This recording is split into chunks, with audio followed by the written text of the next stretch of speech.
안녕하세요. 저는 평소 사연을 재미있게 듣고 있는 이 채널의 애청자입니다. 오늘은 제 사연을 소개하려고 용기를 내어보았는데요. 긴 이야기가 되겠지만 다들 들어주시겠어요? 남편과 전 크로키 동호회에서 처음 만났어요. 평소 즐겨보던 웹툰이 주된 배경의 크로키 모임이었는데 그 웹툰을 보다 충동적으로 가입하게 된 동호회였죠. 그렇게 충동적으로 가입하게 된 동호회에서 저는 남편을 만났고 그곳에서 저와 남편은 유일하게 동갑내기로 막내였던 터라 이런저런 일을 하다 보니 빠르게 친해졌어요. 그렇게 가까이 지내다 보니 자연스럽게 연인으로 발전했고 결혼까지 하게 되었어요. 저희가 신혼을 시작하게 된 집은 친정에선 가까웠지만 시댁에선 거리가 꽤 있는 편이었어요. 의도한 것은 아니었지만 어떻게 하다 보니 그렇게 되었더라고요. 집 위치에 대해선 저만 아니라 남편과 시댁에서도 불만은 딱히 없었어요. 아니, 남편은 오히려 저보다 더 좋아하더군요. 그 이유는 바로 친정엄마의 반찬들 때문이었어요. 엄마의 음식 솜씨가 워낙 좋았는데 친정이 가까우니 엄마가 반찬 조공을 해주셨고 그 반찬들을 저보다 남편이 더 좋아했어요. 전 그 덕분에 좀 더 수월한 결혼 생각을 할 수 있었죠. 그러던 어느 날 어머님께서 갑작스럽게 집으로 찾아오셨더라고요. 저녁 때가 다 되어 갑작스럽게 들이닥친 어머님의 방문이 당황스럽고 달갑진 않았지만 결혼하고 한 번도 집으로 초대하지 못했던 터라 괜히 죄송한 마음도 들어 잘 대접해드렸어요. 퇴근 후 옷도 갈아입지 못하고 어머님을 맞이했던 상황이라 새로운 요리 같은 건 해내지 못했지만 마침 엄마가 전날 주고 간 반찬들로 어머님의 밥상을 차려드렸어요. 어머님께서도 꽤 만족스러우신지 쩝쩝 소리를 내며 맛있게도 드시더라고요. 아가, 이 반찬들 네가 만든 거니? 정말 맛있구나. 아, 아니요. 사실은 그거 전부 친정에서 보내주신 것들이에요. 아시다시피 제가 집에 도착하자마자 어머님이 오셔서 따로 식사를 준비할 시간이 없어서 급하게 차리느라 있던 반찬들을 내놨어요. 그래? 사돈 솜씨가 대단하시네. 간도 딱 맞고. 나물들도 어쩜 이렇게 아삭아삭하니? 혹시 남은 반찬들 좀 있니? 아, 김치는? 김치도 담가주셨어? 남은 반찬들하고 김치가 있긴 한데 더 드릴까요? 모자라세요? 아니, 모자란 게 아니라 좀 싸가려고 그랬는데 남아있다니 다행이다. 내가 갈 때 좀 싸주렴. 김치도 있는 대로 다 싸주고 아니다, 통째로 다 주려무나. 집에 가서 옮겨 담기도 귀찮아. 고맙다, 아가. 덕분에 며칠 먹거리는 잊었구나. 황당했어요. 대부분은 시댁이나 친정에서 음식을 얻어오거나 보내주시던데 어머님은 오히려 냉장고 구석에 있는 반찬과 김치까지 싹 다 쓸어 가시니 뭐라 할 말이 없더라고요. 그래도 맛없다고 핀잔을 준 것도 아니고 정말 입맛에 맞으셔서 다 싸가신 거니 그러려니 하고 넘기려고 했어요. 하지만 어머님은 기어코 저의 잠자던 코털을 건드리고야 마시더라고요. 어머님이 냉장고를 싹 비워가시고 난 후 며칠 흐른 어느 날 점심시간에 직원 식당에서 밥을 먹고 있는데 어머님께 전화가 오더라고요. 처음엔 평범한 안부로 시작된 통화 내용이 점점 본색을 드러내기 시작했어요. 그 본색이 참 과감이더군요. 아가, 내가 사실은 부탁이 있어서 전화했어. 네? 부탁이요? 어머님 무슨 일 있으세요? 말씀해보세요. 그게 다름이 아니라 사돈께 반찬 좀 많이 해달라고 해서 나도 좀 보내주면 안 되겠니? 사돈 음식 먹다가 내가 한 거 먹으려니까 도저히 맛이 없어서 안 되겠더라고. 괜히 입맛만 높아져서 요즘 내가 밥을 잘 못 먹고 있어. 아, 그러니까 저희 엄마한테 반찬 좀 만들어달라는 말씀이네요? 그래, 하는 김에 좀 많이 만들면 되지 않니? 가져다 주거나 퀵으로 보내기가 정 그러면 내가 가지러 갈 수도 있으니 너 편한 대로 하렴. 헛웃음이 나더군요. 결혼한 지 2달도 채 되지 않은 시점에서 내가 이런 소리를 들으려고 결혼했나 싶더군요. 그까짓 반찬, 시댁과의 평화를 위해 좀 주면 어때? 라고 생각할 수도 있었겠지만 저는 전혀 그렇게 생각되지 않더군요. 처음엔 반찬으로 시작해 끝은 무엇으로 끝이 날지 누가 알겠어요. 그리고 다들 아시다시피 반찬 만드는 게 보통 힘든 일이 아니잖아요. 그런데 어쩜 이리도 뻔뻔하게 이런 말씀을 하실 수가 있는지 제 상식에선 이해가 되지 않더라고요. 그래서 전 조금은 냉정하게 들릴 수 있겠지만 단호하게 잘라내야겠다고 생각했어요. 어머님, 이건 어떻게 이동하느냐의 문제가 아니에요. 저도 저희 친정에서 반찬 그냥 받아오는 거 아니고요. 다만 얼마씩이라도 성의 표시는 하고 받아오고 있어요. 어머님도 알다시피 반찬 만드는 게 보통 일은 아니니까요. 제가 저희 엄마한테 부탁은 드려볼 건데 가능하다고 하시면 그냥은 안 되고요. 어머님도 일정 금액 주시면 돼요. 어머 얘, 그까지 반찬 몇 가지 가지고 치사하게 무슨 돈을 내놓으라고 그러니? 그냥 내가 해먹고 말지. 됐다 됐어. 저의 예상대로 어머님은 더럽고 치사하다고 하며 전화를 끊어버리더군요. 끊어진 전화기를 보며 이쯤 하면 다신 이런 이야기는 꺼내지 않겠지 하고 생각하는 찰나 어머님께 또 전화가 오더라고요. 예, 근데 얼마 주니? 네? 갑자기 그게 무슨 말이세요? 그러니까 사돈한테 반찬값으로 얼마 주느냐고. 딱 정해진 게 아니라서 얼마라고 말씀드리기가 애매하네요. 그냥 반찬 집보단 덜 드리고 있어요. 그래? 그러면 그거 내가 해주마. 내가 일주일에 한 번씩 반찬 해놓을 테니 가지고 가렴. 난 사돈한테 주는 것보단 조금 덜 받을 테니 어때? 좋은 생각 같지 않니? 괜찮기는 전혀 괜찮지 않았어요. 남편이 친정엄마의 요리를 왜 잘 먹겠어요? 어머님은 요리를 정말 기가 막히게 못해도 너무 못한다는 것을 다 알고 있는데 제가 미쳤다고 돈까지 주고 그 맛없는 걸 받으러 시댁까지 가는 그런 헛짓을 할 리가 없었죠. 전 다시 한번 단호하게 말씀을 드렸습니다. 아니에요 어머님, 남편도 친정엄마 음식 좋아해서 그냥 지금처럼 친정에서 받아 먹을게요. 그러면 저 일이 바빠서 이만 끊을게요. 죄송해요 어머님. 전 단칼에 거절하고 전화를 끊어버렸고 그날 저녁 남편과 밥을 먹으며 어머님과 있었던 일을 말해주었어요. 그러자 남편은 허허 웃으며 이상한 해결책을 제시하더라고요. 아참, 여보, 오늘 어머님께 전화가 왔는데 우리 엄마한테 말해서 반찬을 좀 많이 해서 좀 나눠달라고 하시더라. 그래? 엄마가 생각해도 본인 음식보다 더 맛있었나 보네. 아, 진짜 우리 엄마는 요리를 못해도 너무 못해. 하여튼 그래서 뭐라고 했는데? 안 된다고 하지. 장모님도 힘드시잖아. 딱 잘라서 안 된다고 어떻게 그래. 그래서 우리도 수고비 드리면서 받아오는 거라고. 어머님도 정 드시고 싶으시면 수고비 부담하시라고 했지. 그러니까 치사하다 하시면서 전화 끊으시더라고. 잘했어. 사실 우리 먹거리 해주시는 것만 해도 죄송한 일인데 우리 집까지 부탁드리는 건 좀 아니지. 당신도 곤란했겠네. 진짜 곤란한 건 그 다음부터였지. 왜? 또 무슨 일 있었어? 그러고 바로 어머님께 또 전화가 왔는데 글쎄 하시는 말씀이 그래서 우리 엄마한테 반찬값 얼마나 주냐고 물으시더니 어머님께서 일주일에 한 번 반찬해 줄 테니까 그 돈 어머님 달라고 하시더라. 당신 생각은 어때? 완전 싫지. 우리 엄마 요리 진짜 못한다고 했었잖아. 당신도 안 된다고 했지? 당신 핑계대면서 안 된다고 했어. 그래, 잘했어.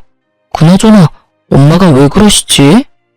그러게 나도 이해가 안 된다라니까 라며 맞장구를 치려는 순간 남편의 입에선 이해 못할 말들이 흘러나오더라고요. 아, 용돈이 부족하신가 본데? 맞지? 맞지? 용돈 좀 올려드려야겠어. 뭐? 여기서 갑자기 용돈 이야기가 왜 나와? 그렇잖아. 우리 엄마 요리에 취미 없으신 분인데 반찬까지 해준다는 건 뭐겠어? 돈이 필요하단 말이잖아. 그래서 용돈을 올려드린다고? 응. 장모님께도 용돈 받고 반찬값 더 드리고 있잖아. 그거랑 같아? 우리 엄마는 우리 때문에 고생한다고 더 드리는 거고 어머님은 아니잖아. 지금 드리는 용돈도 과하니까 더 드릴 생각은 하지도 마. 알겠어? 남편은 제 말이 기분이 나빴는지 아무런 대답도 하지 않고 방으로 들어갔고 반찬에서 시작된 사소한 문제는 예상치 못한 방향으로 흘러가기 시작했습니다. 남편은 다음날부터 무거운 수행을 하는 사람처럼 고갯짓으로 의사소통을 하기 시작했고 정확히 일주일을 가더군요. 그렇게 제 속을 다 뒤집어 놓던 남편은 드디어 입을 열었고 그 한마디로 저의 기분도 상할 대로 상해버렸어요. 앞으로 각자 집은 각자 알아서 챙기자. 일주일 만에 꺼낸 첫마디가 저러하니 저도 더는 남편을 어르고 달랠 마음이 싹 사라졌고 그렇게 하자고 말하곤 함께 관리하던 모든 돈을 공평하게 나눠 가졌어요. 적금, 통장, 투자하던 주식까지도요. 모든 것을 나누고 나니 생활이 심플하고 평화로워지더군요. 평화로운 만큼 대화는 줄었고 대화가 줄자 싸울 일도 없었어요. 물론 애틋함, 다정함, 사랑 이런 것도 없었지만 남편에게 정이 떨어지고 나니 그런 생활도 괜찮다고 생각했는데 전혀 생각지 못한 일정이 다가오더군요. 그건 바로 명절이었습니다. 죽자고 싸운 것도 아니었고 남들이 보기엔 괜찮은 사이였기에 시댁을 안 갈 수도 없는 노릇이었어요. 그래도 아직은 결혼 생활을 하고 있으니 도리는 다하자는 마음에서 시댁으로 향했고 전 그해 명절에 제가 사랑했던 남자가 얼마나 쪼잔한 놈인지 단번에 알 수 있었어요. 이런 일이 있기 전에는 시댁에 오면 작은 양의 설거지도 꼭 함께 해주던 남편이었는데 시댁에 도착하자마자 어머님 방으로 들어가더니 코빼기도 보지 않더라고요. 왜 사람 마음이 그렇잖아요. 아무리 우리 사이가 요즘 좀 그렇더라도 내심 도와주러 나오겠지 하는 허튼 기대. 저도 그 기대라는 걸 하며 제사 음식을 준비했고 그렇게 하다 보니 어느새 다 해버렸더라고요. 다 하고 나니 문득 남편 놈은 도대체 어머님 방에서 무얼 하길래 머리카락 하나 보이지 않나 싶어 어머님 방문을 살짝 열어보았더니 글쎄 다 큰 놈이 심한 무릎을 베고 누워 부부 생활에 대해서 시시콜콜 어머님께 다 일러바치고 있더군요. 유민이 쟤 연애할 땐 몰랐는데 진짜 모질어. 내가 엄마 용돈 좀 올려주자고 하니까 단번에 안 된다고 하더라니까. 자기가 나서서 올려주자고 해도 모자랄 판국에 어쩜 그렇게 생각도 안 하고 안 된다고 할 수가 있냐고. 내가 진짜 오만정이 다 떨어져서 요즘엔 말도 잘 안 하고 지내. 돈도 각자 관리하기로 했고 각자 부모님은 알아서 챙기자고 했어. 나 잘했지? 그럼 우리 아들은 언제나 다 잘하지. 근데 그렇게 지내면 너 밥은 어떻게 하니? 밥은 잘 먹고 사는 게야? 밥은 걱정하지 마. 장모님이 매번 반찬해서 가져다 주시는 걸로 잘 먹고 있어. 유민이 걔가 모질긴 해도 밥은 잘 차려줘. 하긴 밥이라도 잘 차려야지. 그거마저 안 해주면 내가 걔랑 살 이유가 없잖아. 자기도 그걸 아는지 자기 할 도리는 다 해. 오늘도 봐. 그래도 며느리라고 찍소리 안 하고 와서 혼자 음식 준비하는 거. 내가 이때까진 자기 힘들까봐 다 도와줬는데 이제 안 도와주려고. 내가 너무 잘해줬더니 남편 무서운 줄 모르고 날뛰어. 이제라도 내가 기강을 잡아야지 안 되겠어. 그래, 잘 생각했다. 이때까지 내가 말을 못해서 그렇지. 너 설거지 한다고 얼쩡거릴 때마다 내 억장이 다 무너졌어. 내가 어떻게 키운 아들인데. 이제라도 정신 똑바로 차리고 제 버릇 좀 단단히 고쳐줘라. 잘난 거 하나도 없는 년이 기만 살아서는 그 기세가 아주 하늘을 찌르겠더라니까. 걱정하지 마, 엄마. 내가 앞으로 똑바로 교육해서 납작 엎드려 살게 만들 테니까. 앞으로는 절대 도와주지 않을 거야.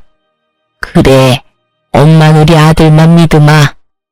이 빌어먹을 관습 때문에 희생하는 사람이 도대체 누군데 도와주니 많이 하는 모자의 대화를 듣고 있자니 어이도 없고 화도 나더라고요. 당장이라도 문을 박차고 들어가 남편 놈 머리털을 확 다 뽑아버리고 싶었지만 다른 말도 아니고 명절에 얼굴 붉힐 일은 만들지 말자는 생각에 겨우 참고 주방으로 돌아갔어요. 오늘만 참으면 제 세상이 다시 열릴 테니까요. 다음날 차례를 지내고 친정으로 가야 할 시간이 지났는데도 남편 놈이 갈 생각을 않더라고요. 이미 가야 할 시간이 훨씬 지났는데도 말이죠. 당신 언제까지 누워있을 거야? 우리 집 안 갈 거야? 우리 부모님들도 기다린단 말이야. 가야지. 가야 하는데 나 너무 피곤해. 이렇게 피곤한데 운전을 어떻게 해? 좀만 더 쉬다 가자. 운전은 자신이 없어. 어제 9시부터 자기 시작해서 오늘 차례 지내기 직전에 일어난 놈이 피곤해서 운전할 자신이 없다니 참 어이가 없더라고요. 시댁에서 큰 소리를 내봤자 저만 손해라는 생각에 전 끓어오르는 화를 꾹꾹 누르며 다시 한번 남편을 어르고 달랬어요. 그러면 내가 운전할 테니까 차에만 타. 그러면 되잖아. 우리 엄마 아까부터 언제 오냐고 전화한다고. 얼른. 그것도 좀 힘들 것 같은데 어쩌지? 뭐? 잠시 일어나서 차에 타는 것도 힘들어? 난 좀 자야 할 것 같아. 조금만 더 자고 일어나서 그때 가든가. 피곤한 척 혼신의 연기를 하며 또다시 어머님 방으로 숨는 남편님을 보며 전 일말의 희망도 사라진 느낌을 받았어요. 남편에 대한 희망도 기대도 모두 사라지고 나자 더는 도리를 운운할 필요가 없더라고요. 상대방은 도리의 도자도 생각지 않는데 제가 미쳤었다는 생각이 들더군요. 그런 생각이 들자 전 지체하지 않고 제 짐을 챙겨 시댁을 나와버렸어요. 그 길로 혼자 차를 끌고 친정에 가버렸죠. 한껏 열받은 얼굴로 혼자 친정에 들어서는 저를 보며 부모님은 적잖게 놀란 눈치셨지만 애써 모른 척하시며 저를 챙겨주시더라고요. 그러면서 혹시나 하시었는지 아빠가 한 말씀 하시더군요. 부부끼리 감정이 격해질 수도 있고 그러다 보면 싸울 수도 있는 게야. 그럴 땐 무조건 참지 말고 조금 떨어져 생각하는 것도 방법이 될 수 있어. 그렇다고 이혼하라는 말은 아니란 걸 알고 있지? 이왕 이렇게 된 김에 화도 좀 가라앉히고 쉬다 가라는 뜻이야. 알겠지 우리 딸? 이혼은 무슨... 그냥 정서방 피곤하다고 해서 혼자 온 거야. 아빠 말처럼 나도 엄마 아빠 품에서 푹 쉬다 가려고. 그래, 그러면 푹 쉬어. 먹고 싶은 거 있으면 네 엄마한테 해달라고 하고. 제 말에 속아 넘어가 주신 아빠는 저에게 푹 쉬라고 하시며 다시 한번 이혼은 신중히 생각하라고 하시더라고요. 사실 그때 당시 이혼을 심각하게 고민하고 있었는데 그렇게 말씀하시니 다시 한번 생각해보자 싶더군요. 남편을 어르고 달래서 잘 살아보자는 것이 아닌 그냥 있는 듯 없는 듯 지금처럼 한 집에서만 사는 동거인 정도로 더 지내보기로요. 아직은 이혼할 순간이 아니라는 생각이 더 강했던 것 같아요. 전 혼자만의 시간을 보내며 친정에서 휴식을 취했고 그 휴식을 취하는 동안 남편에게 전화가 그야말로 미친 듯이 오더군요. 전 단 한 통의 전화도 받지 않았고 그렇게 연휴는 지나가고 있었어요. 남편은 결국 연휴가 끝날 때까지 친정에 오지 않았고 전 남편이 원하는 대로 아주 공평하게 결혼 생활을 해주기로 다짐을 하게 되었죠. 이젠 도리 따위 생각하지 않고 시댁엔 발길조차 하지 않겠다고 말이에요. 그렇게 시간은 흘러 연휴 마지막 날. 전 그대로 친정에 놀러앉고 싶은 충동을 뒤로한 채 늦은 저녁 집으로 돌아갔어요. 현관문을 열고 집으로 들어서니 언제 온 것인지 알 수 없는 남편님이 집을 아주 엉망진창으로 어질러 놓은 채 소파에 앉아 텔레비전을 보고 있더라고요. 발 디딜 틈도 없는 곳에서 맥주나 마시며 텔레비전 보는 꼴을 보는데 욕하는 것조차 시간 낭비로 느껴지더군요. 전 염치라는 것도 없이 저를 노려보고 있는 남편의 눈빛을 깡그리 무시한 채 방으로 들어와 씻고 그대로 침대에 누워버렸어요. 예상을 벗어난 제 행동에 남편은 적잖게 당황했는지 구시렁거리며 거실을 치우는 소리가 들려오더라고요. 그랬겠죠. 평소 같았으면 잔소리는 했겠지만 다 치워주었을 텐데. 제가 가장 싫어하는 개판인 꼴을 보고도 말 한마디 하지 않고 방으로 들어와 버렸으니까요. 그렇게 전 남편이 청소를 하는 소리를 들으며 잠이 들었고 일어나 보니 남편은 출근을 했는지 보이지 않더라고요. 전 차라리 잘 되었다고 생각하며 출근을 했고 퇴근을 하고 돌아오니 집에 어머님이 와 계시더군요. 남편이 비밀번호를 알려준 것인지 남편도 없는 빈집에 어머님 혼자 계시는데 어이가 없어 웃음이 다 나더라고요. 그러면서도 참 부지런도 하시다는 생각이 들었어요. 가까운 거리도 아닌데 이렇게 매번 연락도 없이 득달같이 달려오시니 말이에요. 아무도 없는 빈집에서 무얼 하고 계셨나 싶어 집 안을 둘러보니 반찬을 챙기고 계셨던 모양이었어요. 냉장고 안에 있던 반찬을 있는 대로 다 꺼내 챙겨오신 통에 옮겨 담고 있던 흔적이 식탁 위에 고스란히 남아 있었으니까요. 무슨 못 먹은 귀신이 들러붙은 거지도 아니고 아무도 없는 집에서 하물며 사돈이 해준 반찬을 훔치고 있는 어머님의 행실을 보니 화를 내봤자 뭐 하겠나 싶더라고요.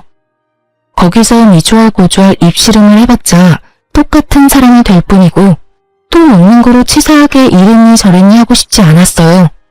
그래서 입을 꾹 다물고 옷을 갈아입고 나와 소파에 앉아 제 할 일을 하고 있으니 반찬을 다 챙긴 어머님이 다가와 쏘아붙이기 시작하더군요. 넌 왜 인사를 안 하니? 사람을 봤으면 최소한 인사라도 해야 할 거 아니니? 오셨어요? 인사드리려고 했는데 워낙 바쁘신 것 같아서 타이밍 잡기가 어려워서 기다렸어요. 반찬은 다 챙기셨어요? 그래. 좀 가져가도 되지? 다시 해달라고 하면 되지 않니? 그렇죠 뭐. 반찬 가지고 가시려고 오셨어요? 이 저녁에 연락도 없이? 저도 감정이 많이 상해있던 터라 말이 곱게는 나가지 않더라고요. 그런 제 모습이 어머님 마음에 들리 없었고 제법 고상한 척 말을 하던 어머님은 화가 단단히 나셨는지 언성을 높이며 폭언을 뱉어내기 시작했어요. 내가 할 일 없이 반찬이나 가지러 왔겠니? 너 왜 그날 그렇게 가곤 연락 한 통이 없니? 최소한 그렇게 가서 죄송하다는 전화라도 한 통 해야 하는 게 예의 아니니? 어쩌면 내가 그렇게 버릇이 없는지. 어른들이 버젓이 지켜보고 있는데 자기 기분 상했다고 짐 챙겨서 남편도 내팽개치고 가는 꼴이라니. 넌 기본적인 예의라는 것도 못 배웠어? 친정에서 그런 기본적인 것도 안 가르쳐주든?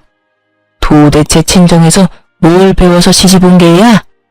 예의는 고사하고 기본 개념도 없는 걸 시집을 보내놨으니 아마 모르긴 몰라도 사돈 걱정도 이만저만이 아니실 테다. 너 그렇게 행동하면 네 부모가 욕먹어. 알겠니?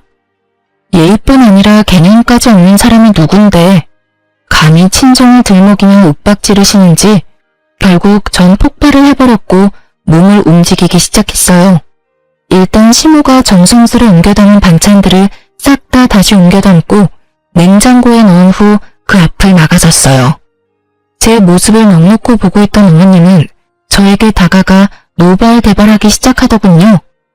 너 지금 뭐 하는 짓이야? 기껏 옮겨둔 걸 왜 다시 옮기는 게야?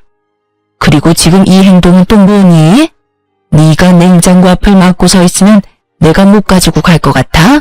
네, 못 가지고 가세요. 방금 친정에서 뭘 배웠냐고 물으셨죠? 전 이렇게 배웠어요. 무례한 인간한텐 쌀 한 톨, 물 한 모금 나눠줄 필요도 없다고요. 뭐야? 그럼 내가 지금 무례하다 이 말이야? 그러면 아니시라고 생각하세요? 아무도 없는 빈집에 연락 한 통 없이 오셔서는 묻지도 않고 반찬 챙기시는 것도 기가 막히는데 친정에서 뭘 배웠냐고요? 그러면 어머님은 친정에서 뭘 배우셨나요? 뭘 배우셨길래 남의 집에 이렇게 쳐들어오셔서 이렇게 무례한 행동을 서슴없이 하시는 거냐고요. 앞으로 저희 엄마가 해주신 귀한 음식 어머님께 나눠드릴 생각은 추호도 없으니까 다신 마음대로 오셔서 가지고 가지 마세요. 한 번만 더 이러시면 아예 반찬 받아오지도 않을 거예요.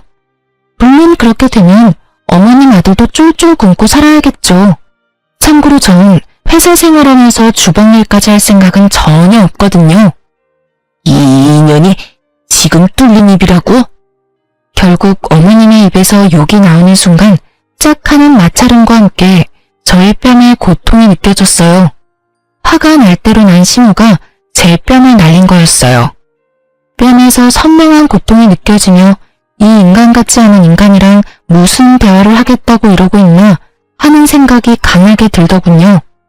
성질 같아선 똑같이 한 대 올려붙이고 싶었지만 그래도 차마 어른이라 때릴 순 없었기에 어머님의 팔을 붙잡고 질질 끌어 문 밖으로 쫓아내버렸어요. 너 지금 뭐 하는 짓이야? 이건 못 놔? 당장 놓으라고! 한 대 맞아드렸으니 다신 찾아올 생각도 하지 마세요. 그렇게 집에서 내쫓긴 심우가 가만두지 않을 거다. 남편에게 다 말해 당장 이혼시켜버릴 거다. 네가 이러고도 무사할 것 같으냐며 집 밖에서 고래고래 소리를 질렀지만 전 다 무시해버렸어요. 얼마나 지났을까요? 시끌시끌하던 밖이 조용해지자 남편 놈이 들어오더라고요. 어머님과 통화라도 한 것인지 화가 잔뜩 난 얼굴로 저에게 따져 묻기 시작하는데 둘 다 참 개념 없는 건 매 한 가지라는 생각이 들더군요. 야, 네가 제정신이야? 어떻게 시어머니를 질질 끌어다 내쫓을 수가 있어? 미쳤어? 미치지 않고서 어떻게 그딴 짓을 해?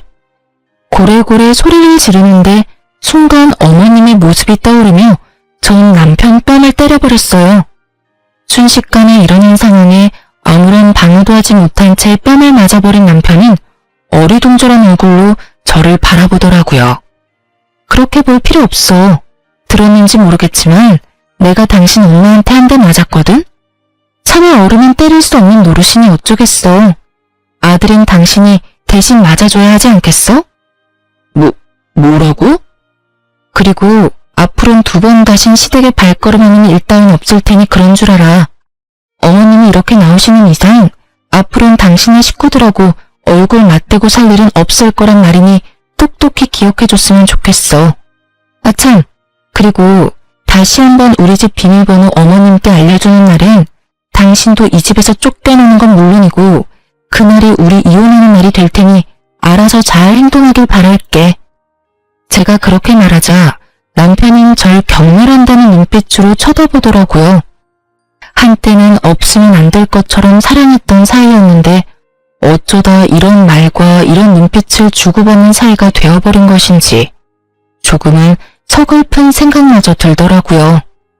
그날 이후 다행스럽게도 어머님은 찾아오시거나 연락하시는 일은 없었지만 남편과의 관계는 되돌릴 수 없는 사이가 되어버렸어요. 한 집에 살며 눈도 마주치지 않았고 함께한 식탁에 앉는 일도 전혀 없었으니까요.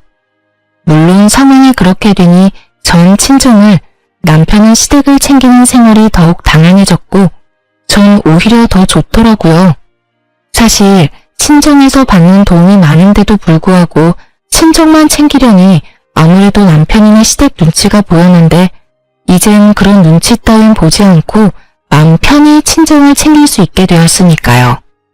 이런 저와는 달리 남편 놈은 불만이 많아 보이더라고요.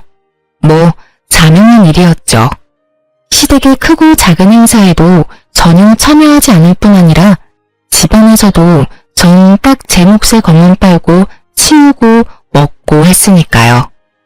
저에겐 손해볼 것이 하나 없는 생활이 이어지던 어느 날 어김없이 제사가 다가왔고 퇴근 후 전 당연히 시댁으로 가지 않고 집으로 돌아왔어요.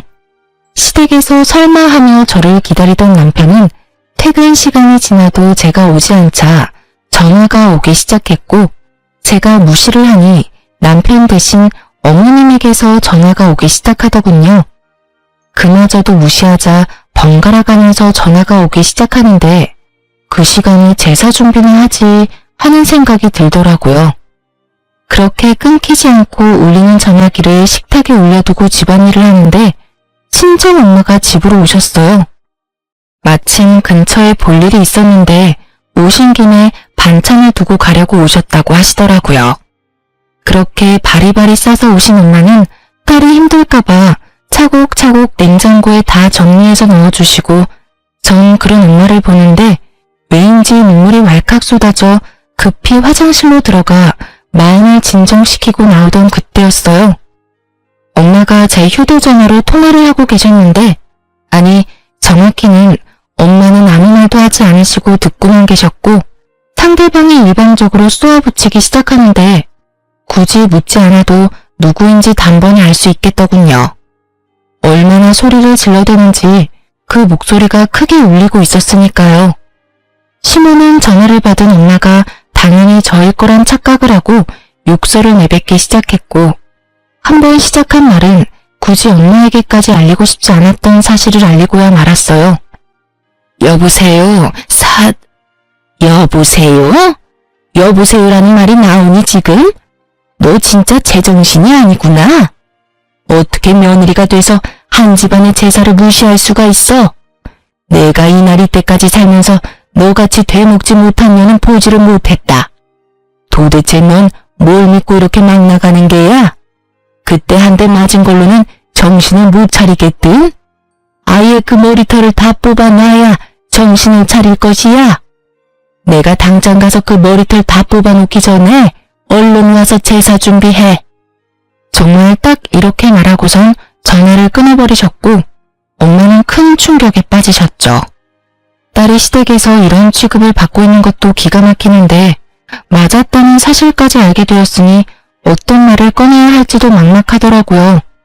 일단 휴대전화부터 되찾아야겠다는 마음에 엄마에게 다가서는 찰나 아직 엄마 손에 있던 제 휴대전화에서 문자 알림음이 울렸고 엄마는 전화기를 빼앗으려는 제 손을 피해 그 문자를 확인하시고야 마셨죠.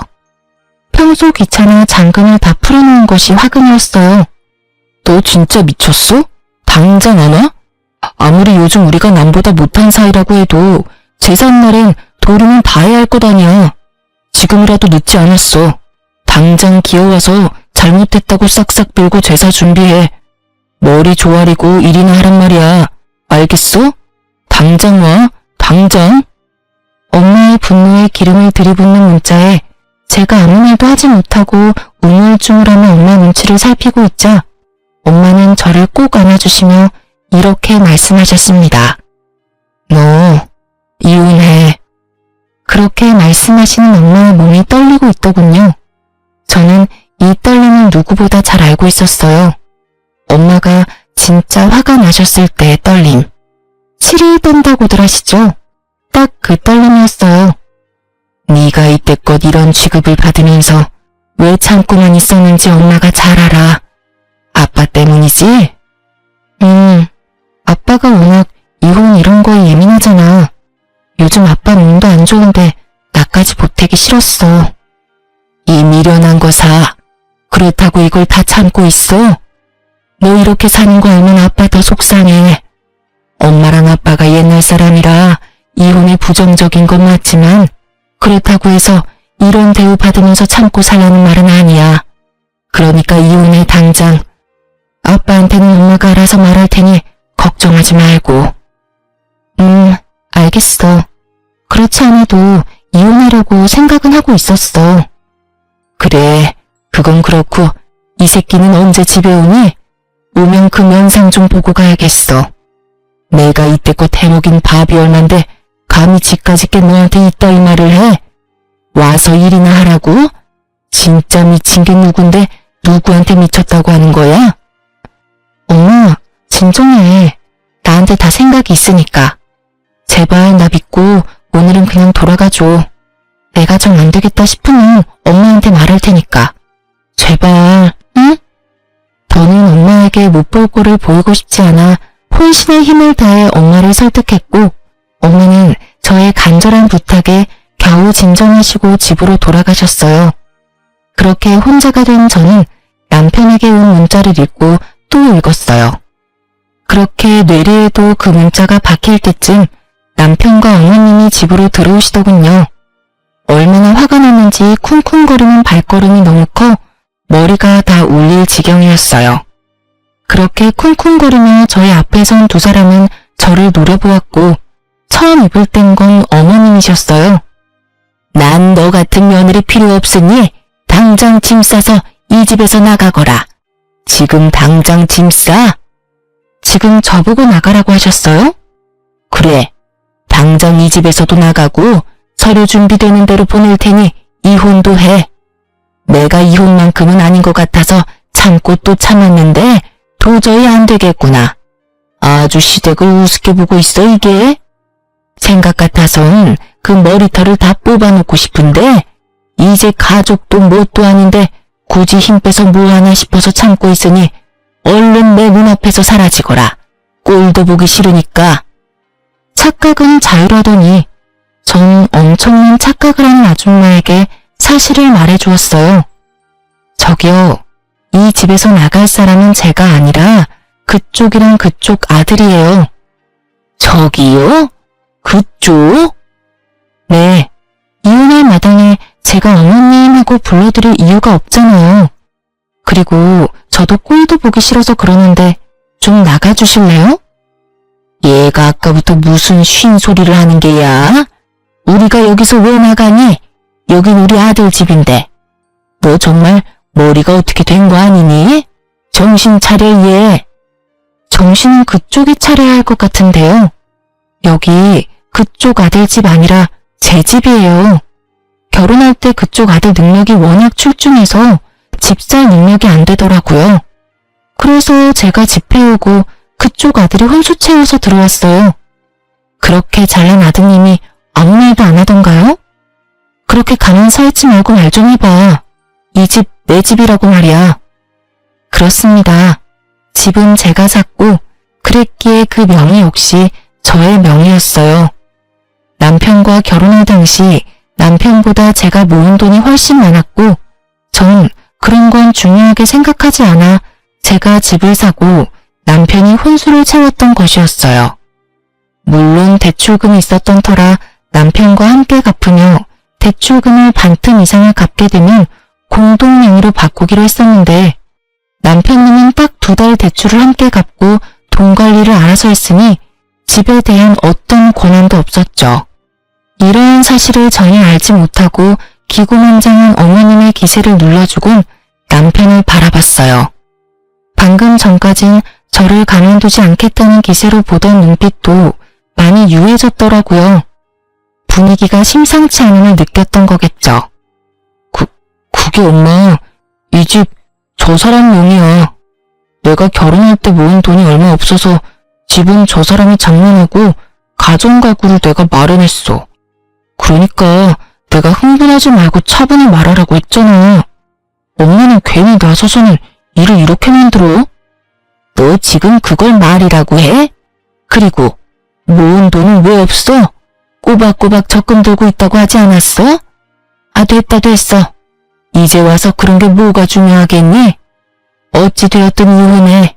난 더는 네가 저딴 년이랑 사는 꼴 못 보겠으니. 어머님은 본격적으로 이혼을 강요하기 시작했고 남편은 아무 말도 하지 못한 채 가만히 있더라고요. 두 사람이 그러든가 말든가 전 준비한 이혼 서류를 내밀며 말했어요. 어머님이 이렇게 간절히 바라시는데 우리 이혼하자. 뭐? 당신 진심이야? 뭘 그렇게까지 놀라. 어느 정도 예상했었잖아. 사실 우리가 같이 살기만 했지 부부 아닌 사이가 된 건 꽤 오래됐잖아. 나도 지쳤고 너도 힘들 테고 그냥 우리 이혼하자. 그래, 하자 이혼. 이혼할 테니까 지금 살고 있는 집 처분해서 반틈은 나 줘. 나도 대출금 갚았으니까 그 정도 재산 분할은 해줘야지. 딱 2달 갚은 것이 기억도 나지 않는 것인지 분할을 운운하는 놈을 보고 있자니 웃음이 나더군요. 그 뻔뻔함에 이 상황에 웃음이 다 난다. 대단하다 대단해. 네가 혹시나 이렇게 나올까봐 내가 좀 알아봤는데 고작 2달 대출금 함께 갚았다고 해서 재산을 분할해줄 필요가 없다고 하더라고. 오히려 네가 나한테 위자료라는 걸 줘야 한다고 하던데. 내가 왜 위자료를 내놔야 해? 내가 뭘 잘못했다고? 잘 생각해봐. 나한테 잘못한 게 한둘이 아닐 텐데. 잘 생각해도 내가 잘못한 게 전혀 없는데? 뭐, 우리 엄마가 시집살이 시킨 거? 그 정도는 기본 아니야? 다들 그 정도 시집살이는 다 하고 살아. 그리고 증거 있어? 우리 엄마가 너 괴롭혔다는 증거가 있냐고. 증거? 증거 충분하지. 네가 나한테 욕한 것도 문자로 고스란히 남아있고 네 엄마가 나한테 막말한 통화도 다 녹음돼 있어. 우리가 참 편리한 세상에서 살고 있어서 자동 녹음이라는 게 되거든. 이것저것 증거가 나한텐 참 많은데 그중 최고의 증거가 여기 있지. 딱 제가 예상했던 대로 남편님은 노발대발하며 저에게 따져묻기 시작했고 전 꽤 오래 준비했던 사진들을 남편에게 던져주었어요. 남편과 어머님은 바닥에 흩날리는 사진들을 보며 입을 다물었고 전 그런 두 사람을 바라보며 말했어요. 할 말이 없지? 그래, 너도 사람이면 할 말이 없어야지. 너 꼴에 바람도 피우고 있더라? 네, 맞아요. 이놈이 저 몰래 바람까지 피우고 있었어요. 전 이 사실을 진작 알고 있었어요. 남편님은 저희가 처음 만났던 크로키 동호회에 계속 나가고 있었는데 간도 크게 거기에서 바람을 피우고 있더라고요. 당연히 그 동호회엔 저와 친한 사람들도 있었기에 남편의 외도 소식은 제 귀에도 들려왔고 제가 믿지 않자 사진까지 보내주어서 모든 사실을 알게 되었죠. 결과적으로는 그 사진들이 증거로 쓰이게 되었고요. 처음 그 사실을 안 게 저희가 본격적으로 말을 하지 않고 있을 때였어요. 정말 배신감에 치가 다 떨리더군요. 당장이라도 이혼을 하고 싶었지만 중간에 나왔듯이 부모님께서 받으실 충격이 걱정돼 미련스럽게 참아왔던 것이었어요. 그리고 사이가 이렇게까지 되기 전에는 내가 노력하면 남편이 다시 돌아오지 않을까 하는 기대가 있기도 했고요. 얼마나 헛된 기대였는지 지금 생각하면 제 자신이 참 한심하고 바보 같지만 그땐 그게 최선이라고 생각했어요. 하여튼 친정 엄마까지 이혼을 허락하고 권해주었으니 저에겐 더는 망설일 이유가 없었고 오랫동안 간직했던 이혼 서류를 꺼내게 된 것이었죠. 아무 말도 하지 않고 있던 남편은 머릿속에 계산을 끝낸 듯 무릎을 꿇고 빌기 시작하더군요. 여보, 나 당신이 바라는 대로 이혼할게. 당신이 아무것도 안 줘도 이혼할게. 그리고 위자료도 줄 테니까 상간녀 소송만 하지 말아줘. 제발 부탁이야. 아, 이 와중에 상간녀 소송할까봐 걱정이 되나봐? 왜? 그 상간녀가 피해보는 건 싫어? 내 인생은 이따위로 만들어 놓고? 너 진짜 뻔뻔하다. 나한테 그런 부탁이 하고 싶어? 그게 아니라 말 못할 이유가 있어서 그래. 상황 파악이 안 되지? 없는 이유를 만들어서라도 날 설득해도 모자랄 판국에 말 못할 이유를 들먹이며 그런 부탁을 한다고? 너 진짜 내가 우습구나? 이 와중에도 상간녀부터 챙기나 싶어 기가 막히는 그 순간 남편의 입에선 더욱 기가 막히는 말들이 흘러나오더군요. 내가 이렇게 부탁할게. 사실은 이 여자 우리 부장님 와이프야. 우연히 동호회에서 만났는데 서로 하소연하다 보니 이렇게까지 돼버렸어. 당신한테 입이 10개라도 할 말이 없고 내가 다 잘못했어. 내가 이렇게 빌 테니까 제발 상간녀 소송은 안 하면 안 될까? 갑자기 태세를 바꾼다 싶더니 다 이유가 있더군요. 다른 사람도 아닌 직장 상사의 아내라니. 간이 크다 했더니 정말 간 큰 짓은 따로 하고 있었더라고요. 참 기가 막힌다 진짜. 일단 생각 좀 해볼 테니까 짐부터 싸서 나가. 한시라도 너 같은 인간이랑 한 공간에 있고 싶지도 않으니까. 가는 길에 네 옆에 정신 빼고 서 있는 네 엄마도 모시고 가. 저의 단호한 태도에 남편과 어머님은 한 발 물러서 집을 나가주었고 전 다시 혼자가 된 집에서 이혼을 진행했어요. 이유가 어찌되었든 간에 저는 남편 뜻대로 해줄 생각은 전혀 없었어요. 전 이혼과 함께 상간녀 소송도 진행했고 전 위자료를 두둑히 받고 이혼을 할 수 있었습니다.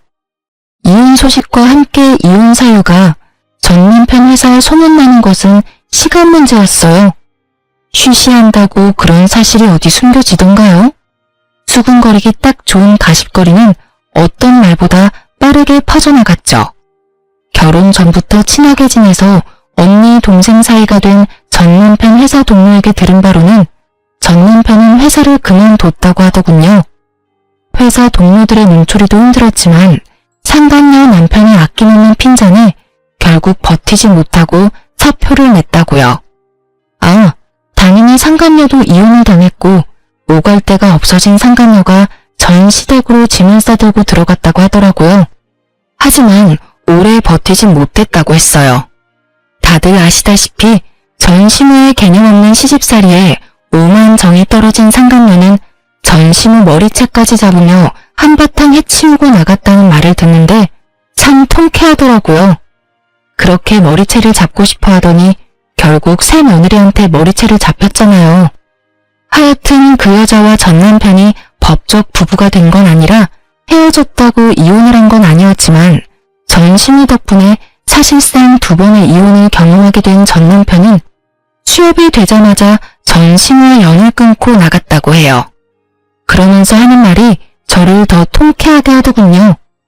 근데 언니도 알지? 이 바닥 좁은 거. 거기에다 부장님이 눈에 불을 켜고 지켜보고 있는데 새로운 회사 간다고 한들 오래 버틸 수는 있겠어? 이미 소문 쫙 나서 오래 버티긴 힘들 거야. 아마 제대로 된 직장 생활 하려면 아예 업종을 바꿔야 할 텐데 그게 쉽진 않을 거야. 그렇게 언니 마음고생 시키더니 벌 받은 거지 뭐. 이 소식을 마지막으로 전 남편의 소식은 더는 들을 수 없었어요. 저도 더는 전 남편 소식을 전하지 않아도 된다고 하기도 했고 그 동생도 더는 전 남편의 소식이 들리지 않는다고 하더라고요. 그렇게 1년 조금 넘은 결혼 생활이 끝이 났네요. 전 여전히 회사 생활을 잘하며 잘 지내고 있어요. 결혼 생활이 짧았던 것에 비해 워낙 끔찍했던 터라 이제 제 인생에 남자는 없다고 생각했었는데 시간이 흐르니 그 생각도 달라지더라고요. 현재 전 1년 넘게 만난 남자친구가 있어요. 지금 만나는 남자친구는 직장 동료인데요. 저의 이혼 사실을 알고도 저를 오래 기다려준 덕분에 만남을 시작하게 되었어요. 결혼을 전제로 진지하게 만남을 가지고 있긴 하지만 이 만남이 정말 결혼으로 이어질지 연애에서 끝이 날지는 아무도 모르는 일이겠죠? 결과가 어떻게 되든 전 앞으로 어떠한 이유가 있더라도 참으면 안 될 일에 참고 살진 않기로 결정했고 저를 좀 더 사랑해주며 살아가려고요. 제 인생에서 가장 중요한 것은 저이니까요. 이로써 저의 사연은 끝이 났네요. 저의 긴 사연 들어주셔서 감사합니다.